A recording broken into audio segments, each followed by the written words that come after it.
This is the 5 mistakes making Lyme disease worse and how to heal. And I wanted to share some nuggets with people of saying, look, this is what really derails people in their Lyme disease process. It's not just about lifestyle. It's not just about treatments. It's actually some of the things that we're doing on accident, thinking that we're doing good and actually creating barriers. Now, if this is of value to you, I'd ask a favor, hit like, subscribe, and even more importantly, do this. I would love to help you to know what your number 1 Lyme problem is. So if you could post that in the comments, like what is your number 1 Lyme struggle? Sometimes it's fatigue, sometimes it's hormone imbalance, sometimes it's headaches. I see a lot of people that get turned into vampires. Now I say that jokingly, that doesn't really happen, but I do think that creepy and crafty little Lyme bacteria gets right inside of your pineal gland. And what it does is it disrupts this really important hormone that regulates your sleep centers. That's melatonin. Now melatonin, everybody thinks, oh, it's just to help you sleep. Well, that's only part of it. It actually really helps with your immune system. And so what happens is that bacteria, excuse me, what it does is it gets in that gland, and I think it just disrupts all the circadian rhythms, and it's really, really difficult to rest. So if you can't sleep, you can't heal. Now, a lot of the lessons that I'm taking out are out of this book, my Amazon bestseller, Hidden Secrets to Curing Your Chronic Disease. And in chapter 5, we talk about barriers to healing. So some of it we're going to talk about in here, but some of it is specifically for Lyme. Because what happens is this bacteria is really, really crafty. Like it has an amazing ability to survive. And sometimes we're helping the bacteria to survive even though we don't mean so. Now, some people, by the way, I've had a couple of people as we do in the lives that are like, hey, Dr. West, what can we do to work with you immediately? If you have that, I just wanted to share with you one thing here. This is actually something that you can go faster. It's actually, you guys, right here. So this right here, if you've tried everything for Lyme, this is a free resource we're giving you. You can download the Lyme Fighter Guide, and it literally has so many of the things that we're talking about right here. It's free. If you want to take another step and work more with us, all you have to do is literally just fill in this information. So it's at lymefighter.com. Just going to put this up here. Okay. And if we can do that. Now, let's jump right into some of the barriers that we have to healing, and that's this. And before I say this, the 5 that we talk about are so unintentionally, and it feels so innocent, and you can be eating the foods, we're going to talk about foods that can be sabotaging you, thinking you're eating healthy, and we have something called an energy deficit bank account that we have to talk about, because this is what happens all the time. Now, one of the things that I wanted to share with you is this. This is Zach. Zach is one of our patients from Oregon. He's early 20s when he did this. This is a couple years back. By the way, he's still doing good. I absolutely believe that you can beat Lyme disease, which means you don't get rid of it. What happens is you're able to have a normal life. And this is the thing that Lyme patients want more than anything else. I just want my life back. I just want my energy back. I want a pathway moving forward. And this is what happened here with Zach. And so Zach's here, comes in the office from Oregon. I asked him, I said, Zach, do you ever know what it's like to feel healthy? And he's like, I don't remember. And I said, hey, let me tell you what's going to happen. When we remove the barriers to healing and we take and add building blocks to your system. So the building blocks literally are the right nutrients, which we're going to talk about, the right minerals, the literally some things that you're accidentally doing that are slowing your healing down, and you're going to get your life back. Now, imagine 18 years of sickness.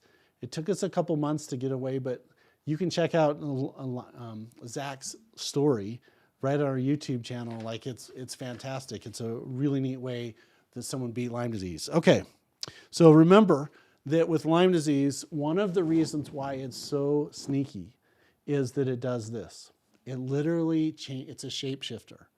Now, this is what I believe. This is what I'm taking the research from Dr. Beauchamp.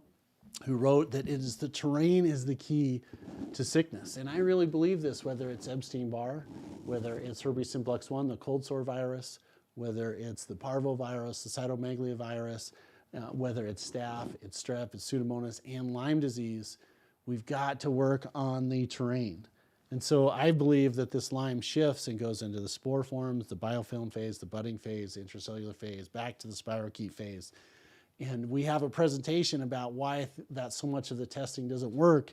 But let's get into the everyday mistakes that makes Lyme worse. Mistake number 1 is over-exercising and pushing through. Now, so much of the time, Lyme disease is lonely. What happens is one spouse or partner will get it, and they have, I tell people, welcome to the world of genetics. Because what will happen is some people will be like, man, why am I so sick? Like, I'm trying to do everything right. I go to bed on time, I watch my carbs, I don't have colorings, I do mindfulness, I do meditation, I try to walk. And my spouse, they eat whatever they want, they stay up all night, they don't have a care in the world, or they care too much. They're just opposites. And here's what happens is typically the spouse or the partner or the child or the parent that is made from bulletproof material, so they get wonderful genetics from mom and dad, they have a tendency to go to the other spouse and they'll say this, hey, you just got to power through that. Like, if you would just move more, you would be healthier. Like, if you just get, exercise, drink more water, if you would, go run every day or go to the gym or to go exercise. And here's what happens is Lyme is like this. It's a roller coaster. Matter of fact, one of my things I wish I could change is if perfect health is right up here and ill health is right here, and we went to draw a line between perfect health and health. I wish it was just like the book. What happens, it's not that way at all. It goes up and down. And so what happened is Lyme is an energy stealing infection. It takes your horsepower out. And so when you get a little bit on top of the trough, what has a tendency to happen is someone will say, I'm having a good day, so I'm going to go and I'm going to make up for it. I'm going to do all these things that I want to do. I'm going to go do these house projects. I'm going to get on top of work, and I'm going to do, I'm going to go work on the yard. And what happens is they push it too hard. And then what happens is they have a reset. So if there's one thing that I would encourage people to have in Lyme disease is an energy banking or a strategic rest. And that is, look, it's so important to have movement and have activity. I'm not saying it all to be a couch potato. At the same time, if you can't rest, you can't heal. And so when you're having a good day, I would really like you to do some activity, some things, but you need to store up and put it in that energy into a bank account, because there's going to be a time where you need it. It's like a rainy day fund. You need to pull it out. And I see this happen a lot and I don't believe that it's necessarily intentional. Well, people have, hey, I'm feeling pretty good. And then they'll go out and they'll really, really push it. They use all up the energy that they have stored up, and then they'll either slide back or they'll have a crash. So mistake number 1 is over-exercising and pushing through. Mistake number 2, this is even more sneaky and more sinister. You guys, there are foods out there that have these little herbicide, pesticide things on it, prevent it from weeds and from other bugs eating the foods, that is like a built-in herbicide, a built-in insecticide. They're called phenol groups. They have little alkyl groups attached to them. And people can get really, really sensitive to these foods. And so what happens is people can be thinking, I'm eating the really good foods. And what's happening is even clean diets can backfire. I've learned this on myself. Matter of fact, we're doing it on a Lyme patient right now that I think is a really, really clean eater, but has had some struggles, is in a flare-up. And I know that she is eating foods that are really, really causing a lot of inflammation. And inflammation, again, it's just stealing resources meant for healing. And so what do we do with that inflammation? We need to remove the inflammation. This is why I love doing a food sensitivity test. And we can literally test the IgG, the IgM, and the IgA antibodies against common foods. We can look at all dairy and cheeses, yogurts, etc. We can look at nuts. We can look at beans and peas and fruits. and other vegetables and meat and eggs and grains. And here's what happens. This happened to me. I was thinking I'm doing a really good job setting the example. I'm eating clean, or at least most of the time. Yeah, I'm like everybody else. I've had a little bit of missteps here and there, but I really like to eat raw fruits, raw vegetables, some animal protein. I know I don't feel the greatest if I have my weakness, which is wheat, particularly caramel cinnamon rolls are my favorite thing. I can't even have them in my ecosystem because I know that those aren't good for me, but if you have them around, I'm going to eat them. So here's what I learned from this is I did a food sensitivity test and I was trying not to eat carbs at night. So I was like, oh, I know what I'm going to do. I'm going to eat some really clean, raw, organic cheese. And so I'm eating cheese at night. And guess what comes up is inflammation. Man, I can't eat cheese. I don't really like bananas, so bananas came up. I'm like, yep, totally I cannot have bananas. But pineapple comes up and I eat pineapple by the truckload. And the reason why I was eating it is just like other people, like sometimes my hands are stiff. I'm in my 50s. I'm thinking I need to really clean up my joints. And there's bromelain and there's some enzymes in pineapple that are really good for joint pain. I've seen all the studies. Well, it inflames me. And so I can't eat bananas. I don't like peaches. My body loves vegetables. I love beans. I don't like dairy. Just like a lot of people, wheat is out. The gluten and the gliadin really inflame me. I kind of knew that, but I just wasn't following it until I did the test. Well, here's what's happening is there are some really significant resources that you can use to test to figure out if you're sensitive. Now, if that's something that we want to jump to right now, just so you know, you guys, we have right here, a Lyme Fighter resource. I have a Lyme Fighter guide that talks about the testing and the food and everything else. If you've tried rounds of antibiotics and we're going anyplace, if you have a food sensitivity, you can jump right here and get the resource. Now, it's at lymefighter.com, Lyme fighter.com. You can get over there and give that resource. And we can specifically talking about what is so problematic with Lyme because, look, you guys, face it, it's a great imitator. It imitates allergies. It imitates, caused by the food eating. You think that you're eating clean. We have these problems, and then it mimics allergies. And then what happens, you guys, this is super important, is there's something called a nerve memory. Now, a lot of Lyme doctors don't know or aren't paying attention to what a nerve memory is. But you know that book that the body keeps score? Well, here's another one, is sometimes the nervous system thinks that it's normal to be sick.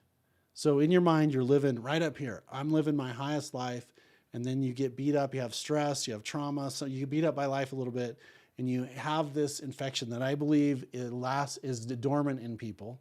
And then what happens is you're here now, death's here, so you're not dead, but you're not really living either. So here's what happens is if you've been sick long enough, instead of being up here, your nervous system thinks it's normal to be here. So let me give you an example of a nerve memory. We can call it phantom limb syndrome or phantom gallbladder syndrome, or after infection comes in, we call it post-herpetic neuralgia. So an example of that is I've had ranchers and ropers come into the office and they've been out practicing roping. They'll get a rope caught around their finger and the animal takes off. And you know what the animal takes off and does? What it does is it pulls their finger off. And they'll come in the office and tell, Dr. West, my finger is killing me, even though it's not even there. And we call that, phantom limb syndrome. Sometimes people have had amputations and the amputated part hurts, or they've had their gallbladder taken out and their gallbladder still hurts. Well, what can happen with chronic infection, and particularly Lyme disease, is your body thinks it's normal to be sick. So no one's talking about resetting the nerves and wiping out past trauma. This is why it's really important to get in there and do work on accepting yourself. One of my favorite exercises to tell people that have had a chronic sickness is to, out of all the people in your ecosystem that you should love yourself, which I would argue is the hardest.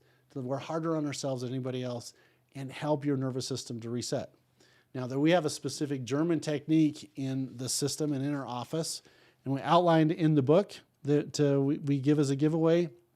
And literally it is chapter 10, and we talk about the best treatments that you may not heard about, and neural therapy is one of them. Neural therapy is a way to get the nerves literally to open and to close and to reset. It's a way to reset the nervous system. We call that neural therapy.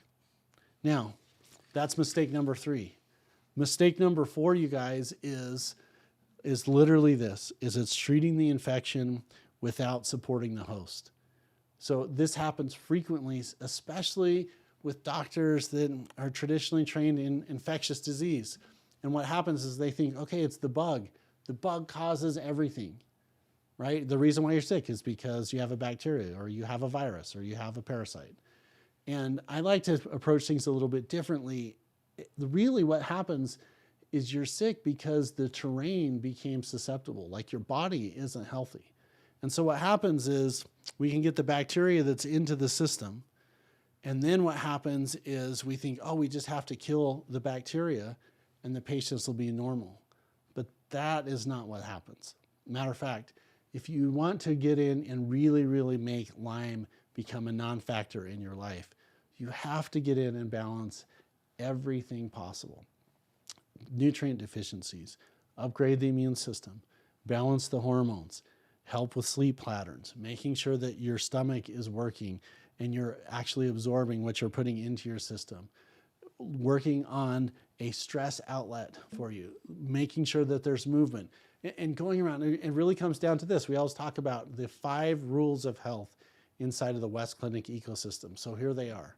Rule number 1 is, are you sleeping? Do you have a sleep sanctuary? Can you go someplace and turn off and turn back on?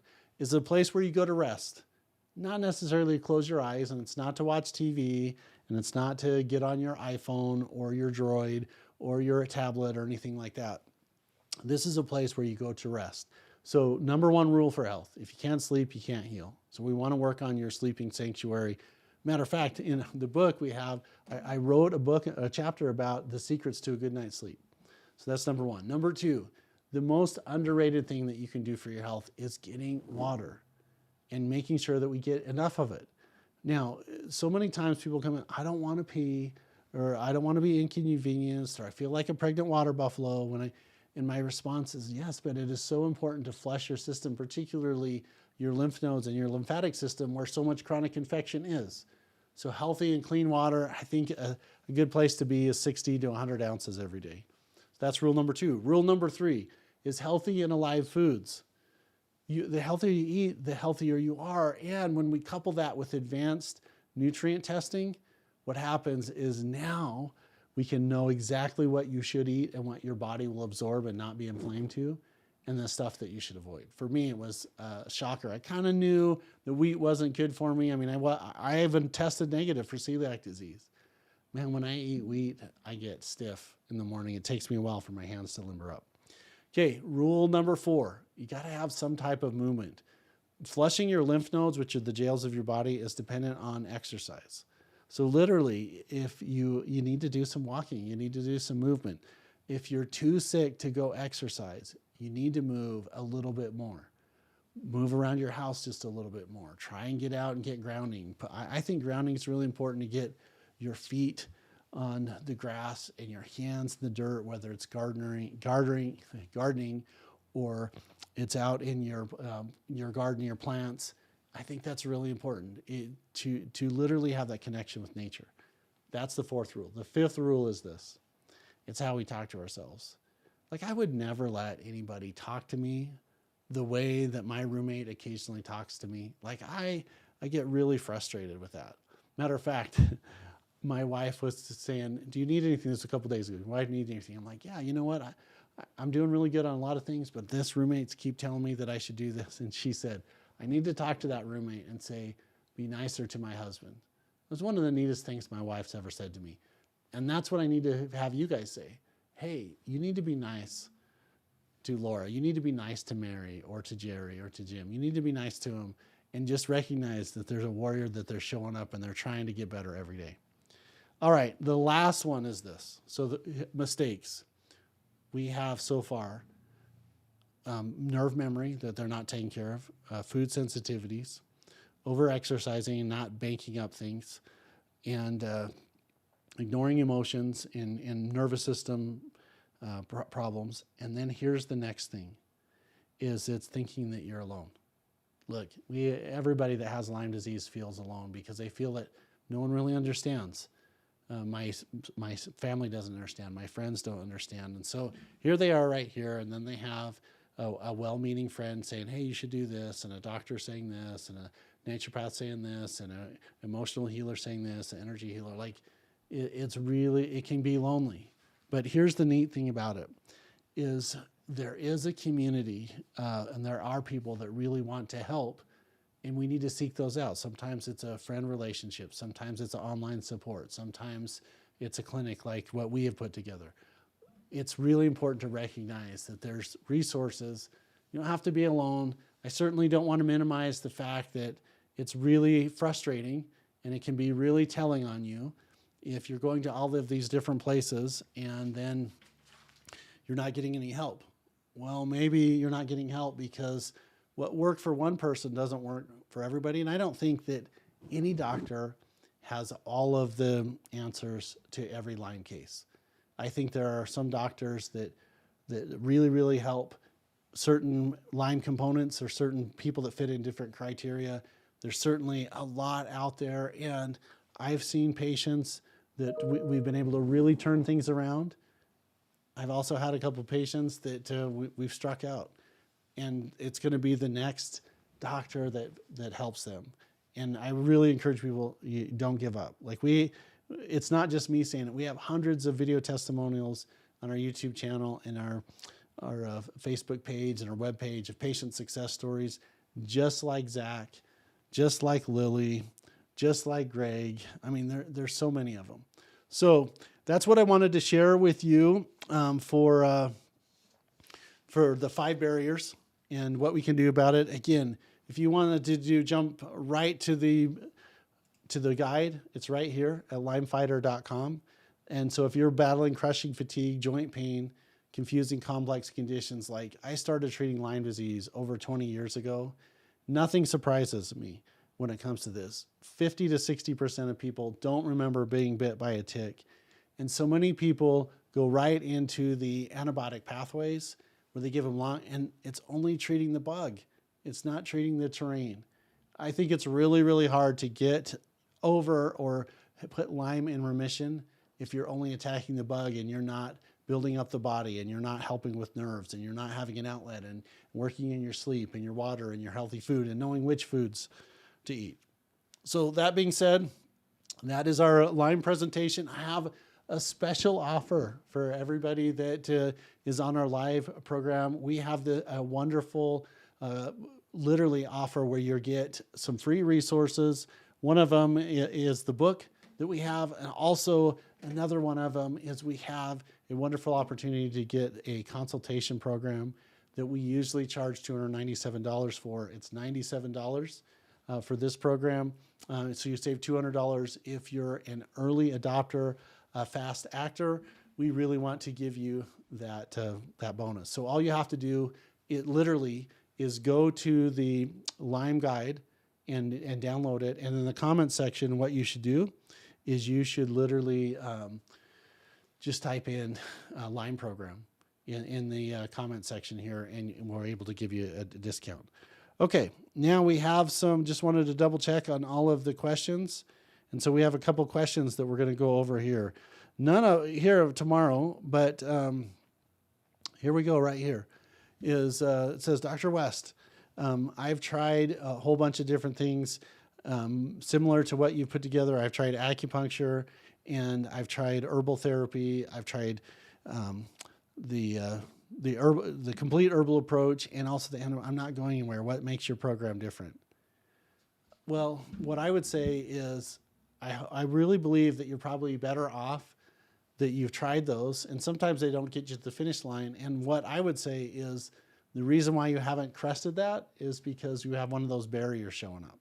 Now, we talked about the 5 barriers here, but let me give you some additional barriers that isn't just looking at this right here. So we talked about overexercise, eating the wrong healthy foods. I say that in air quotes, ignoring emotions and nerve memory, treating infections without supporting, and then thinking you're alone. But here's some other barriers. So many times people have mold and fungus in their environment that they need it to get tested for. You can test your environment for that. You can also do some specific testing and know what nutrients you're deficient in, know what nutrients are a problem are for you, and then looking at microtoxins, microplastics, heavy metals, things that really put the brakes down on your healing. That's what I would say makes us a little bit different is we do those testings and then we put together a custom program for you that increases your immune system and helps your environment. Okay, another question. Hey, Dr. West, I heard that there's this new thing of peptides. I'm understanding that there are oral peptides and injectable peptides. What's the difference, and do you use those in practice? Well, the answer is yes, peptides are signaling molecules. They're getting more and more press and more people are notice about them. I would say that there's two really important differences here, just kind of general rule.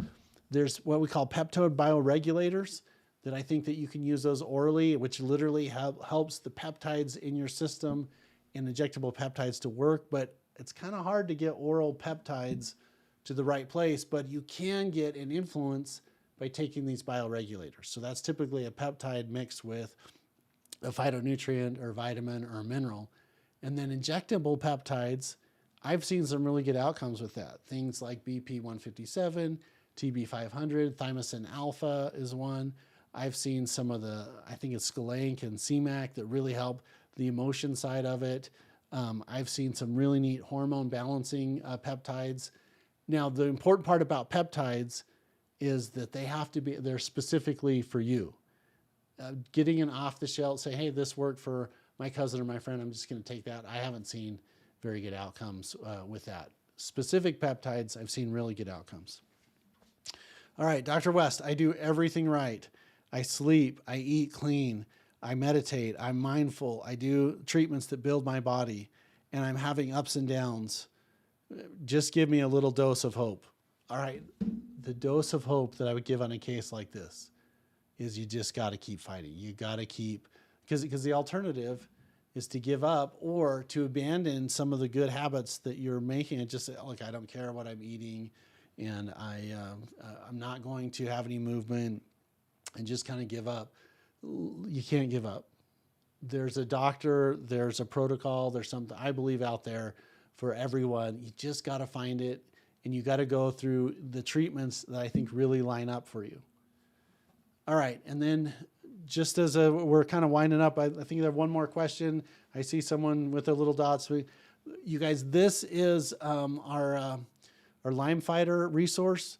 Look, you guys, my mission when I started treating Lyme 20 years ago was I want to make it so there's no more Lyme people. Now, when I say Lyme people, no more people that have Lyme disease. Now, I know that is an incredibly ambitious goal, and I want to do that. I think that that's why I was put here. I've had some really good outcomes using vitamin infusion therapy, oxidative medicine, neural therapy reset, biopeptide regulators, injectable peptides, protomorphogen therapy, advanced nutritional therapy. Literally, there's ways that we can reduce inflammation, vacuum out the stomach, give hormone precursors, and instead of a big pharma approach or antibiotic-only approach or antibiotic and synthetic hormone approach, like we really want to get in the nuts and bolts.